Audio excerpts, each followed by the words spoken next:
সাহস আৰু চাওক এইটো অতি দুৰ্ভাগ্যজনক, অতি লজ্জাজনক, অতি নিন্দাজনক।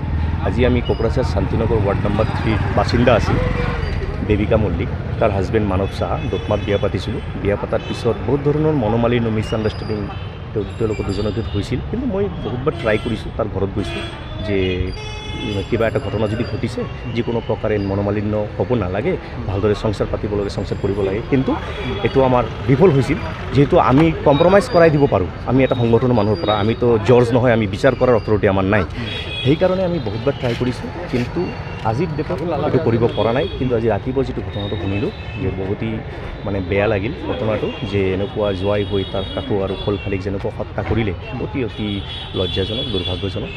আমি এতিয়া একো কোৱাৰ মদত নাই। আমি এটা কথাই ক'ম, কোকৰাঝাৰ পুলিচ প্ৰশাসনৰ লগত আমি বহিছোঁ, আমি এডমিনিষ্ট্ৰেশ্যনৰ লগত বহিম। আমাৰ একটাই দাবী আছে, BTR বাঙালী যুৱ ছাত্ৰ ফেডাৰেশ্যন কেন্দ্ৰীয় কমিটিৰ ফালৰ পৰা যিকোনো প্ৰকাৰে য'ত থাকক, গুৱাহাটীত থাকক, কোকৰাঝাৰ থাকক, গুৱাহাটীত আমেৰিকা থাকক, য'ত থাকক, আমি পুলিচ প্ৰশাসনৰ ওচৰত দাবী জনাইছোঁ যিকোনো প্ৰকাৰে তাক এৰেষ্ট কৰি কমচে কম ফাঁচীৰ শাস্তি তাত হ'ব লাগে।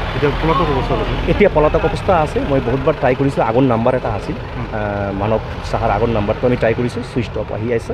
তো এতিয়া আমি তাৰ যে ৱাইফ মানে আমাৰ দেবিকা মল্লিকৰ লগত আমি কথা পাতিম। কথা পতাৰ পিছত আমি হয়তো আমি আজি DC মহোদয়ৰ লগত দেবিকা মল্লিকৰ ইয়াতে আছে তাৰ মানৱ সাহাৰ যে ৱাইফ। তেখেতকো হত্যা কৰিব বিচাৰিছিল না, তেখেতো মানে আমি তাৰ লগত এতিয়া কথা ক'ব পৰা নাই।